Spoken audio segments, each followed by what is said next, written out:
Oh, Lord, it's good to be here with you. So picture this.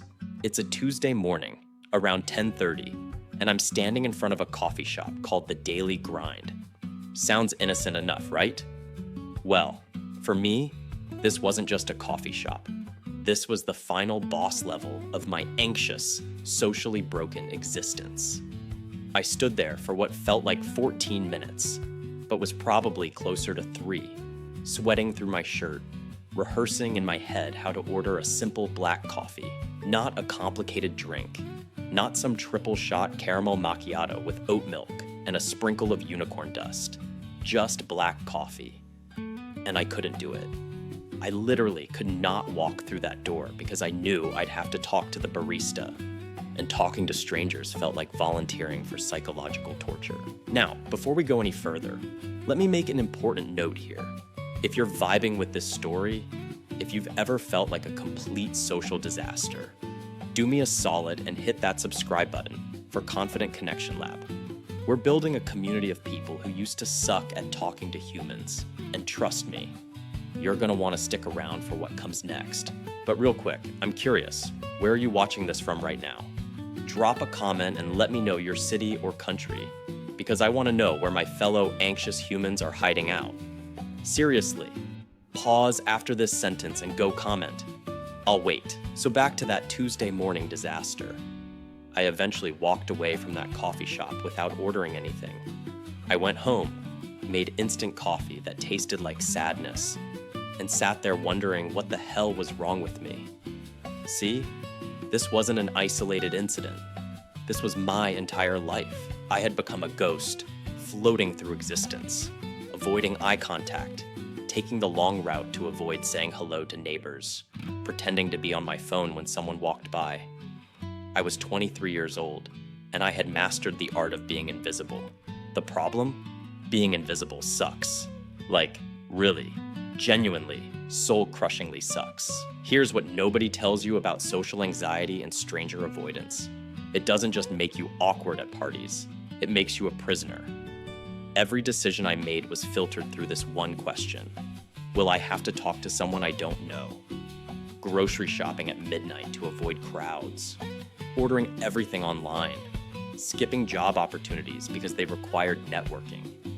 I was literally designing my entire life around not having conversations, and my life was getting smaller and smaller and smaller.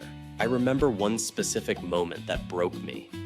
I was at a bookstore, found this amazing book about psychology that I wanted to buy, but when I got to the counter, there was a long line. The cashier was this friendly older guy who was chatting with every customer, asking about their day, making small talk, and I panicked. I put the book back on the shelf and left. I gave up something I genuinely wanted because I couldn't handle 30 seconds of polite conversation with a stranger. That night, I sat in my apartment and thought, this is it. This is my life now. Avoiding human connection until I die alone surrounded by books I was too scared to buy. But here's the thing that shifted everything. The realization that made me desperate enough to change. I understood, finally, that strangers weren't the problem. I was the problem. Not in a self-hatred way, but in a wake-up call kind of way. Every stranger I avoided was a potential friend I never made, a potential opportunity I never explored, a potential conversation that could have changed my perspective. I was so focused on protecting myself from the imaginary judgment of people I'd never see again that I was missing out on the entire human experience. Life was happening all around me, and I was standing on the sidelines, too terrified to play. So I made a decision that felt absolutely insane at the time. I decided to force myself to talk to one stranger every single day for 30 days. Just one conversation. Could be the barista, could be someone at the bus stop, could be a random person in line at the post office. Didn't matter who, didn't matter about what. Just had to be a real, genuine human interaction with someone I didn't know. And let me tell you, the first attempt was a catastrophe of epic proportions. I walked up to a guy at a park bench, my heart pounding like I was about to jump out of an airplane. And I said, "Nice weather we're having." He looked at me, said, "Yeah." and went back to his phone. The conversation lasted approximately 4 seconds, and I felt like I had just survived a war. But something weird happened. I didn't die. The guy didn't laugh at me. The earth didn't open up and swallow me whole. Nothing bad actually happened. It was awkward, sure, but it was survivable. That's when I realized that all those years of avoiding strangers, I had built up this massive fear based on absolutely nothing. My brain had convinced me that talking to people I didn't know would result in humiliation and rejection, but the reality was so much more boring than that. Most people just don't care that much.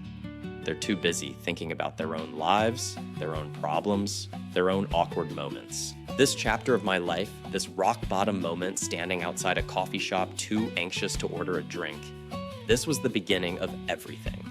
Because once you realize you're invisible by choice, not by circumstance, you can start making different choices. And those different choices, they change everything. But we'll get to that transformation in a minute. For now, just know this. If you're someone who avoids strangers, who feels anxious in social situations, who has designed your life around not having conversations, you're not broken. You're just stuck in a pattern that can be changed. And I'm living proof that change is possible, even when it feels impossible. So remember that 4-second conversation at the park where I said nice weather and the guy basically ignored me? Yeah, that became my life for the next 2 weeks. I was out there every single day, forcing myself to talk to strangers. And let me tell you, I was absolutely terrible at it. Like, catastrophically, hilariously, painfully bad. I tried asking a woman at the grocery store about her opinion on avocados, and she looked at me like I had just asked her to join a cult. I attempted small talk with a postal worker about stamps, and the conversation died faster than my will to live. I even tried complimenting a guy's dog, and the dog liked me more than the owner did. It was brutal. But here's the weird thing that started happening around day 15. I stopped caring as much about the outcome. Let me explain what I mean by that, because this was the first major shift that changed everything. For the first 2 weeks, every conversation felt like a performance review. I would walk away analyzing every word I said, every awkward pause, every moment of silence, wondering if I'd failed or succeeded. Did they think I was weird? Did I say something stupid? Should I have asked a different question? My brain was treating every interaction like a test I needed to pass. But around day 15, after so many conversations that went nowhere, I had this realization that absolutely broke my brain in the best way possible. The realization was this: these people will forget about me in approximately 37 seconds. They're not going home and telling their spouse about the awkward guy who asked about the weather.